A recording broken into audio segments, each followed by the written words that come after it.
doesn't believe me. Then why would that stop you from coming to him? I'm sorry. Just God's plan. Just show yourself. You are really safe like last time. Things never happen the same way twice.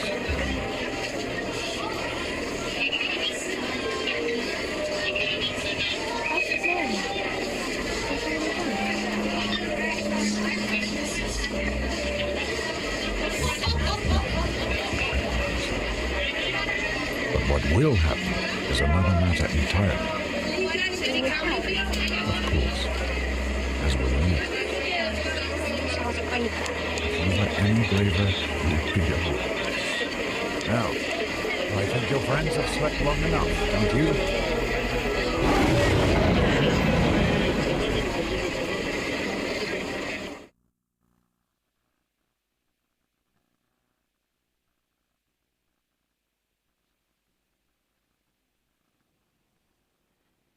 Our series has been about spiritual disciplines, about streams in the desert.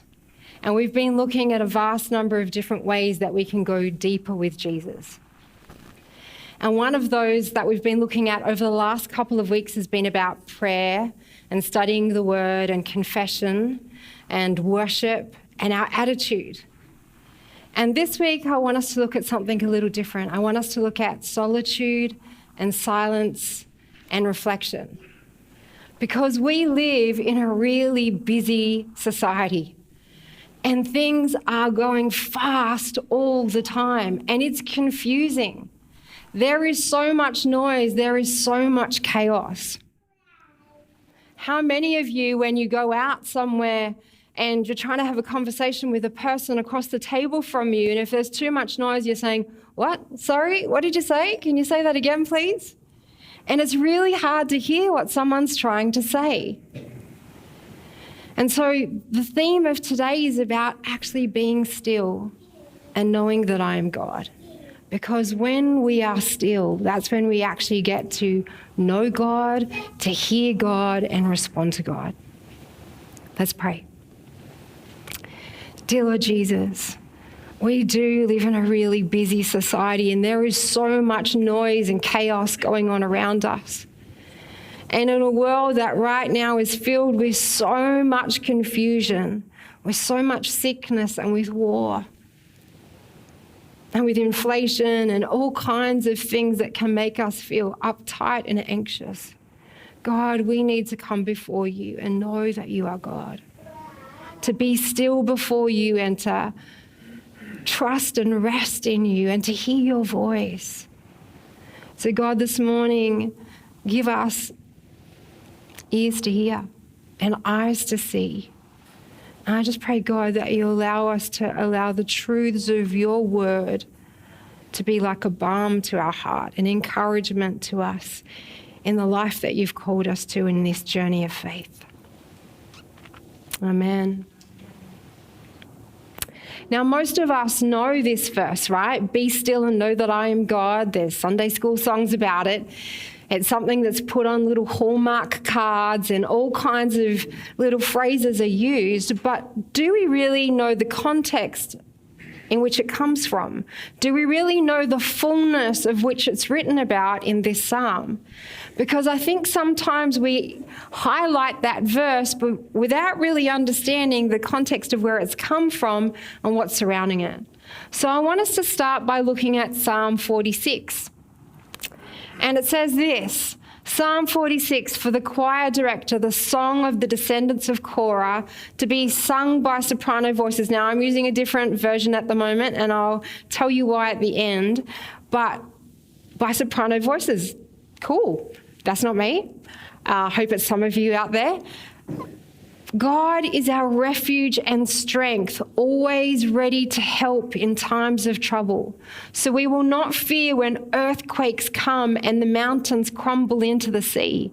Let the oceans roar and foam and let the mountains tremble as the waters surge. Interlude, Selah. A river brings joy to the city of our God, the sacred home of the Most High. God dwells in that city. It cannot be destroyed. From the very break of day, God will protect it. The nations are in chaos and their kingdoms crumble. But God's voice thunders and the earth melts.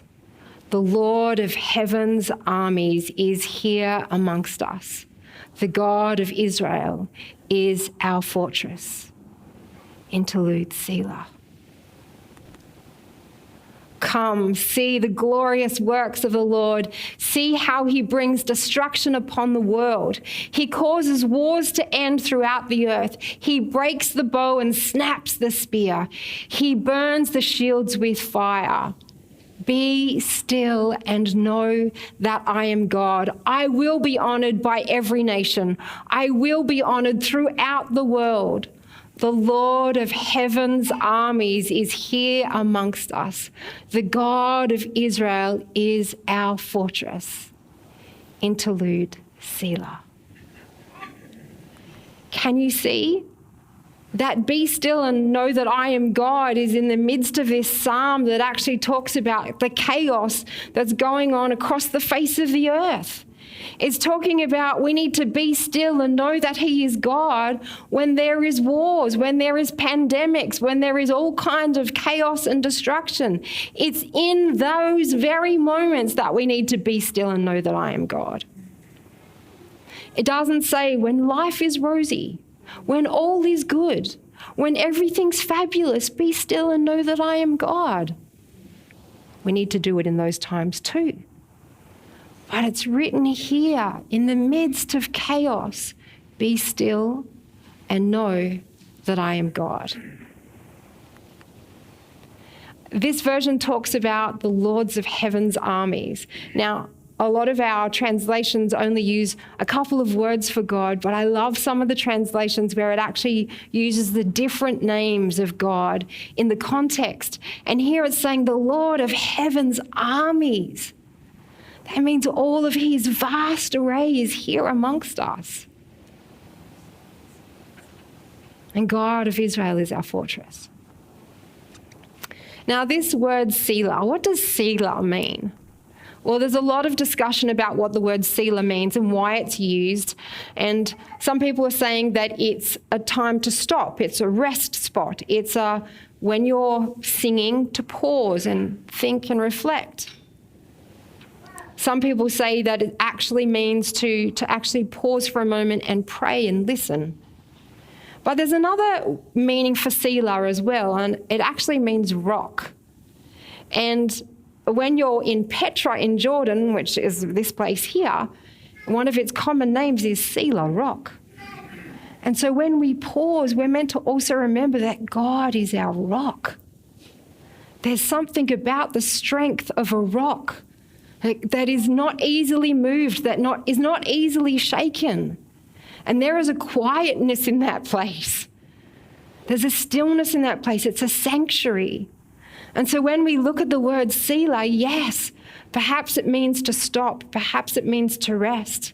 Perhaps it means to pray and to listen. But it also means rock, which means to the fortress, the strength of God. We need to rest in that. So I want us to be thinking this morning about that we need to be still. We need to stop, rest, pray, and listen. And I think far too often, life is like this. It's just this constant coming and going, and we're directed by our alarms, we're directed by our workplace, we're directed by appointments that we need to be at, and all of those things are okay. But we also need at times to stop. I used to play this game with my kids. So, when you've got 3 little ones and sometimes they're all running in different directions, and I'd be worried about them sometimes, about where they were going and what they might do. So we played this game and it was called Green Light Go. So if I said green light go, they were allowed to run. If I said orange slow or yellow slow, they would go, oh, we have to slow down now, and so they would slow down. And if I said red light, they would have to stop. Now, It became a bit of a game because, you go grocery shopping with 3 little kids and they're off everywhere. And so it wasn't very often I'd say green light, go. It was usually yellow, slow. But we'd be in the park and then we'd get out of the car and I'd go, green light, go, and they would go off. But the moment that I thought that any of them needed to slow down, they're running towards a gravel path, there's, I don't know, a big kid coming along or something else, I'd go, red light, and they would stop. And it was my way as a parent of kind of overseeing them and making sure that they would stop and be still, also to protect them. I remember one time we were going for a walk and all of a sudden there was a snake in our path and I was like, red light! Because it knew that they had to totally freeze and be still. And so it wasn't just something that I played with them when we were at the park or at the supermarket. It actually became something that I used with them at other times as well. And I want to say that God is doing the same thing. There's times where he's saying to us, green light, go! And other times he's saying, yellow, go slow. And there's other times he's saying, red light, stop. We need to stop. I think we've become as a society, we think it's really brave and courageous to continue and, oh, my day's so busy, my week's been so busy, I've done an 80-hour week or I've done a 65-hour week and I've had this on and I've had that on and my kids go here and I do this. But at the end of the day, is that really what we're supposed to be doing? Is it all about how busy we've been? I've got this poem at Sleepy Hollow, which is my rest place. And I want to read it to you because I think it's got some really lovely descriptive things about our society in it. And it says this. Dear Vasco, so this is kind of like I don't know if you've heard of Michael Lewing, but he's a cartoonist and he has some lovely kind of poetry and imagery. And this is kind of like a letter between 2 of his characters. And it says, Dear Vasco, in response to your question, what is worth doing and what is worth having, I would like to say simply this. It is worth doing nothing and having a rest, in spite of all the difficulties it might cause. You must rest, Vasco. Otherwise, you will become restless. I believe the world is sick with exhaustion and dying of restlessness. And while it is true that periods of weariness help the spirit to grow, the prolonged, ongoing state of fatigue to which our world seems to be rapidly adapting is ultimately soul-destroying as well as earth-destroying. The ecology of evil flourishes, and love cannot take root in this sad situation. I want to repeat that line. The ecology of evil flourishes, and love cannot take root in this sad situation. Tiredness is one of our strongest, most noble and instinctive feelings. It is an important aspect of our conscience and must be heeded, and I'd like to add, and our faith. Or else we will not survive. When you are tired, you must have that feeling and you must act upon it sensibly. You must rest like the trees and the animals do. Yet tiredness has become a matter of shame, and this is a dangerous development. Tiredness has become the most suppressed feeling in the world. Everywhere we see people overcoming their exhaustion and pushing on with intensity, cultivating the great mass mania which is all around us, making life so hard and ugly, so cruel and meaningless, so utterly graceless, and then being congratulated for overcoming it and pushing it deep down inside themselves as if it were a virtue to do this. And of course, Vasco, you know what happens when such strong and natural feelings are denied. They turn into the most powerful and bitter poisons with dreadful consequences. We live in a world of these consequences, and then we wonder why we are so unhappy. So I gently urge you, Vasco, do as we do in Curly Flat. Learn to curl up and rest. Feel your noble tiredness. Learn about it and make a generous place for it in your life, and enjoyment will surely follow. I repeat, it's worth doing nothing and having a rest. Yours sleepily, Mr. Curly. Now, this may not be a biblical truth in essence, and yet it is. There is so much about this that actually is like some of the Psalms and the Proverbs we've been reading, about to come before God in our rest, to come before God and to be still and know that He is God when everything else in the world is chaotic. When I was doing some chaplaincy in one of the local primary schools, I had a little girl come to me, and I think she was in year 4, maybe year 5. And she was already having lots of anxiety and some panic attacks. And I just asked her one day, I just said, "Sweetie, what do you think is some of the reason for your anxiousness? Why are you becoming so uptight?" And she just said, she started to cry. And she said, "I do something every single day. I go to netball, I go to music, I go to ballet, then I have my tutoring, I have to cook a meal for my parents before they come home, I've got to look after my younger sibling, I play sports on the weekend, I do this on Sunday." I said, "Do you have any day where you have like a pajama day?" And she said, "No." I said, "Do you think that's what you need?" And she said, "Yes, with all my heart, yes." You see, we're living in a society where we're pushing people always onwards and onwards and onwards and onwards. And yet this Psalm 46 says, "Be still and know that I am God." Look at this chapter, Luke 5, and it says, "Yet the news about Jesus spread all the more, so that the crowds of people came to hear him and to be healed of their sicknesses. But Jesus often withdrew to lonely places and prayed." In other words, no matter how busy we get, we need to take time out to rest and pray. If that's what Jesus himself did, now I want you to just remember for a moment, Jesus had 3 years of active ministry. 3 years. And yet in that time, despite the fact that crowds were pursuing him, despite the fact that people were following him, he took time out to lonely places to pray. And this passage in Luke is not just a one-off, by the way. There's many times where that is being repeated. Look at Matthew 14. "And after he had sent them away, he went up on the mountain by himself to pray.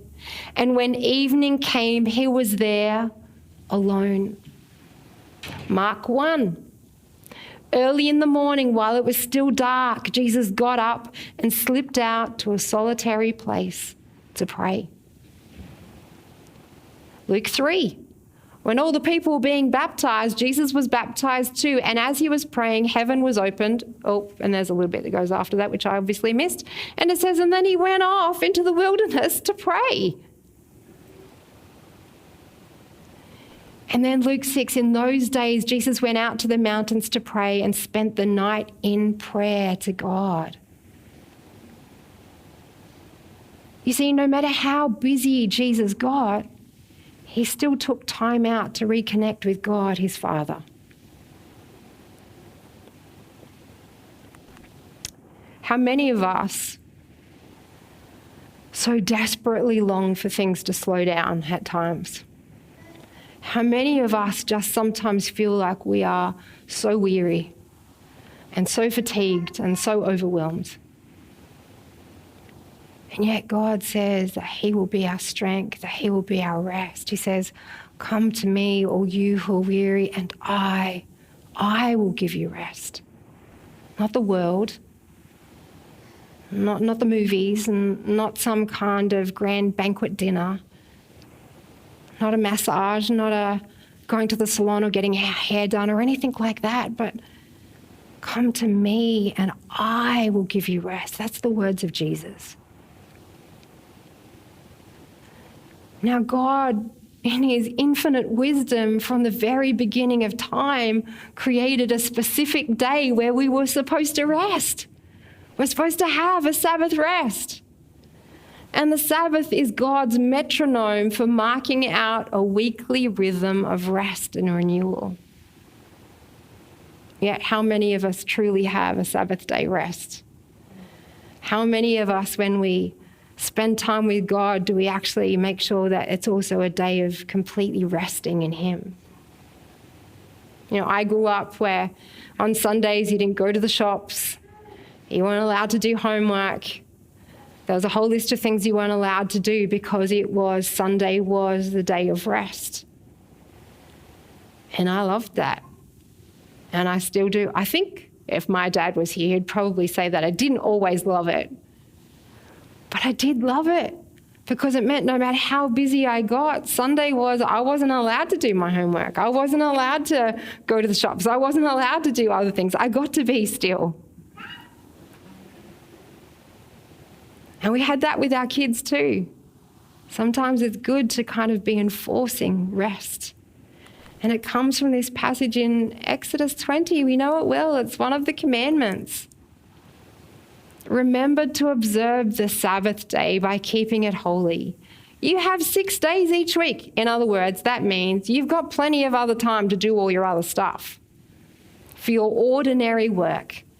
But the 7th day is a Sabbath day of rest dedicated to the Lord your God.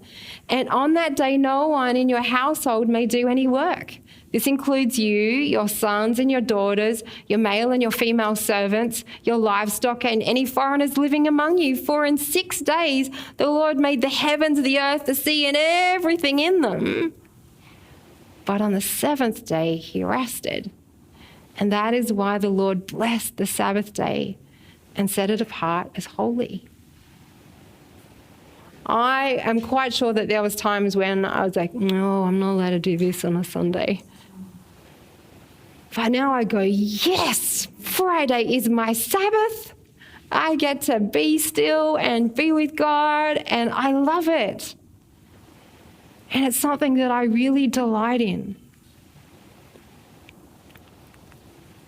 You see, resting is a command. Did you hear that? It's a command. We are called to rest. We are required to rest. It's not meant to be an optional extra. And resting deepens our faith. Resting allows us to grow, literally grow. We literally grow and heal when we are resting. Resting brings healing, and resting connects us to Jesus.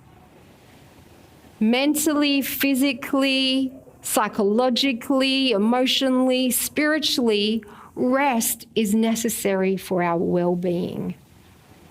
And yet, a bit like the Vasco curly pajama letter, we push it aside and we push on to restlessness. At the beginning of the message, we played a busy clip with lots of traffic and things flying fast and noises, but there was another conversation below it. And I'm sure the idea was that you could hear bits of it, even if you couldn't hear all of it. That was the idea. Andrew did a great job. Thank you, Andrew. But now we want to play that clip again without all the distraction. And I want you to listen clearly to the conversation. And I want you to pause for a moment and say, God, in this conversation, what really stands out for me? What do you want to say to me in this little piece of clip?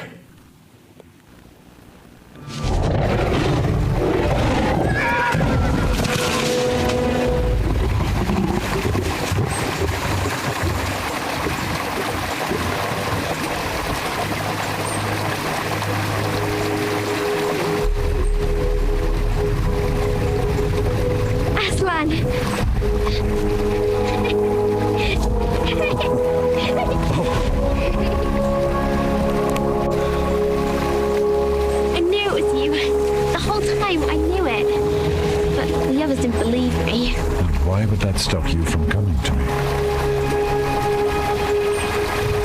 I'm sorry. I was too scared to come alone. Why wouldn't you show yourself?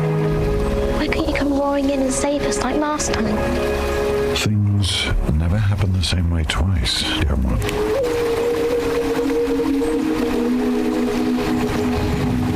Is that Camellia? With everyone who died? Could I stop that? We can never know what would have happened, Lucy. But what will happen is another matter entirely. Will you help? Of course. As will you. Oh, I wish I was braver. If you were any braver, you would be a lioness. Now, I think your friends have slept long enough, don't you?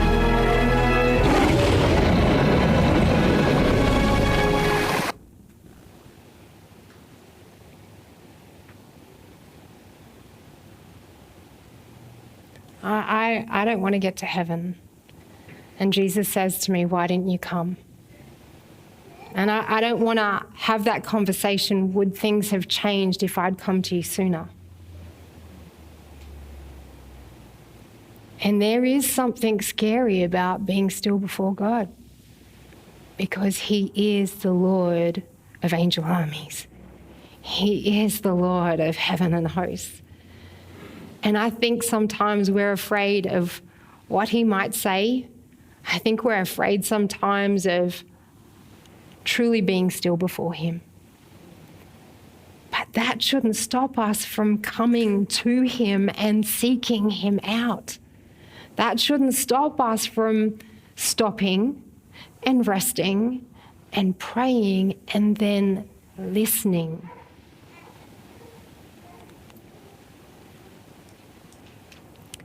How many of you like to search for things? You're an avid eBay or Amazon, there's a few nudges and kind of looks, or marketplace, or, you know, you like to seek things out. I do. I get some great bargains for Sleepy Hollow, and I like to admit it. I go, I got that pair of windows and that whole door for $100. That was cool.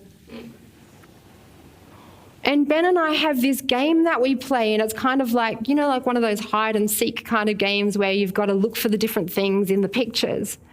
And it's kind of a game, but you've got to do it fast. It's about like there's a time limit, and so you've got to look for all these hidden objects. And it's kind of like a detective game.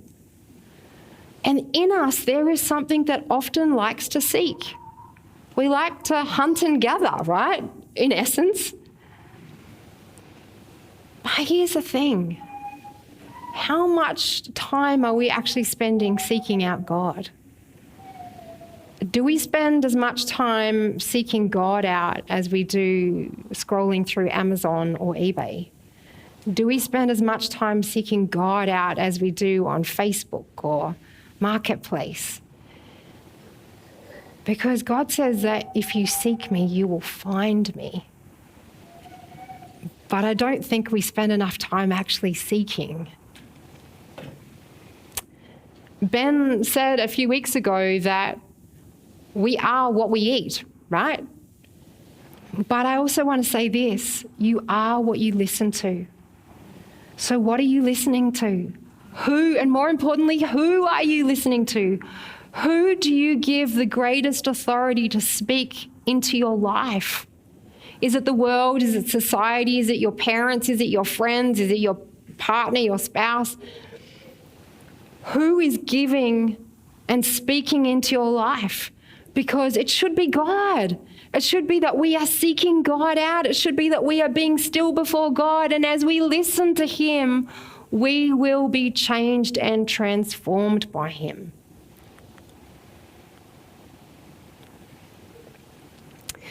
I asked you this morning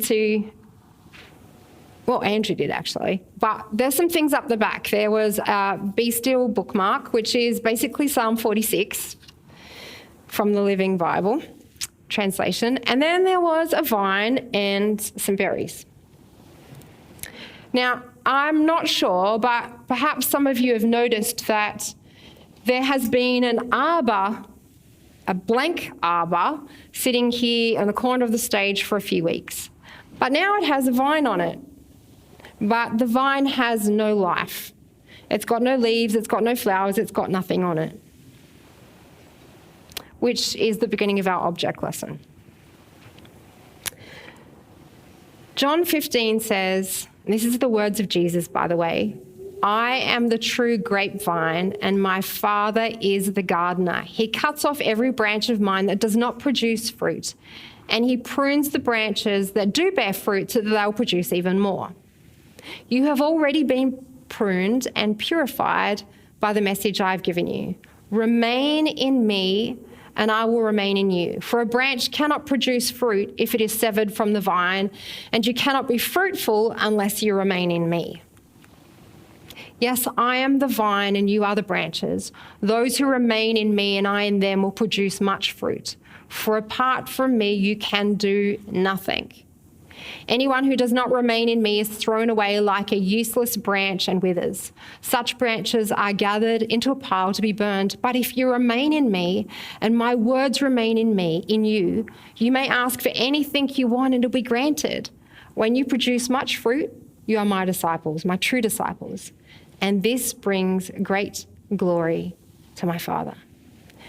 So here's a challenge. If Jesus is the vine, and apart from him we can do nothing, then being still before God allows us to be refreshed and restored and renewed and allows us to have life. So I would like to see this vine come to life between now and the end of the year. And so my challenge to you is to have a weekly Sabbath rest day. And then to also book a day to be still with God, to stop, rest, pray, and listen. I would also like to challenge you to have a whole day, a whole retreat day of just you and God. And once you've done that, you, the congregation, you are responsible for making this vine come to life. Not me, not Ben, not Andrew. You are responsible for making this vine come to life. And I've got down here some little wire ties, and you can tie your vine leaves on the vine branch. When you have some Sabbath and you stop, you rest, you pray, and listen. Don't forget the listen part. That's really important. We want to cut that bit off, but that's important. You just heard the Aslan clip, right? Don't miss that bit. Listen, listen, listen. And once you've done that, you've heard from God, you've spent some time being still before God, come and let's make this vine come to life.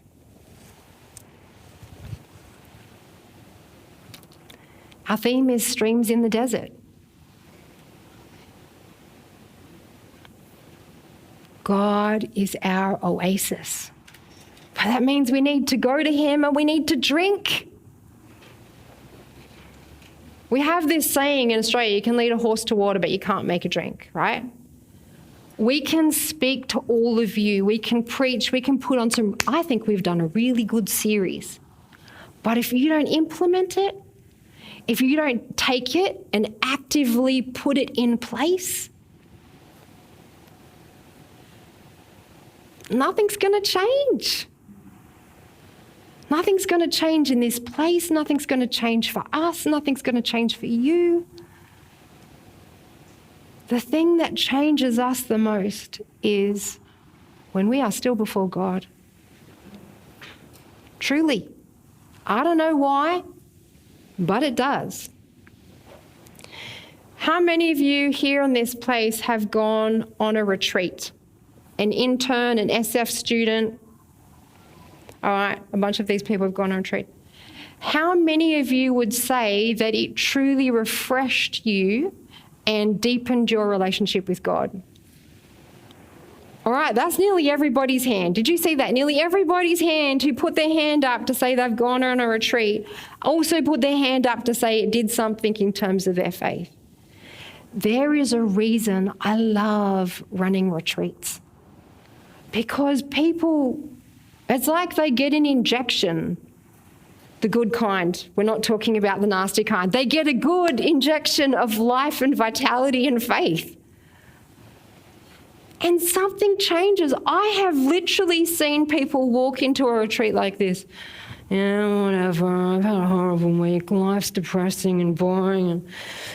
And at the end of the weekend, they go, oh, that was so good. I've learned so much and heard God speak to me and everything's changed and I know this. And I just go, whoa, that is so cool.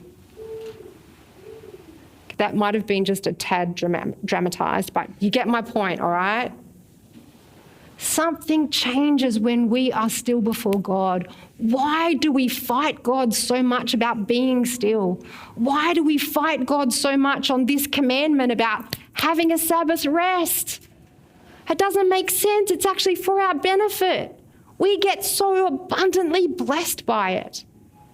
And yet I would have to say that it's probably one of the commandments that we break continually, again and again and again and again and again. One of the things that I really love about having been in Israel is when their Sabbath is coming, there is an air of excitement that is starting to build because they're going to have a feast. Everything's going to shut down. So I will admit, there's a lot of that last minute hurried traffic at the last minute because everyone's trying to get to their destination before you're not allowed to drive, before the shops shut. There is a little bit of the hurriedness. But there's also a sense of excitement because the moment that it becomes dusk, the moment that the light goes down, it's Sabbath. And they are celebrating. They do Sabbath well. They are excited about it and they're looking forward to it. And it's tangible everywhere. You're going through the marketplaces and the kids are like buying lollies and special bread and it's like, it's Shabbat, it's Shabbat. We're going to have Sabbath, we're going to have Sabbath. Because it means family time. Because it means rest time. Because it means no work time. And because it means focusing on the promises of God.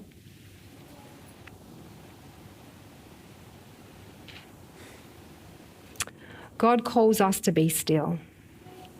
To be still and know that He is God. Despite the chaos, despite the mayhem, despite the wars, despite the pandemics, despite whatever's going on in your workplace or your family situation, God says, come to me and rest. Be still and know that I am God. I've commanded this to bless you and to deepen my relationship with you. Church, let's do more of that. Let's learn to stop red light. Let's learn to rest, be still. Let's learn to pray. And let's also learn to listen. Let's pray. Dear Lord Jesus, we want to come before you because far too often, like Lucy, we don't come to you because we're worried what other people will think. Like you, we don't come before you because we're not quite sure if it's really you that's asking us to rest and be still. But also like Lucy, we also wonder if things would be different if we were still more often, if we prayed more often, if we listened more often. And so God, this morning, help us to be more like you. We say we want to be more like Jesus. And yet, Lord, you knew what it was to be still. You knew what it was to retreat and find a lonely place to pray. Lord, you are great, and we want to worship you. And we can do nothing apart from you. You give us the very life itself. You give us breath in our lungs. And so help us to honour you and to carve out time for you, to seek you with all our heart. And we pray this in your name. Amen.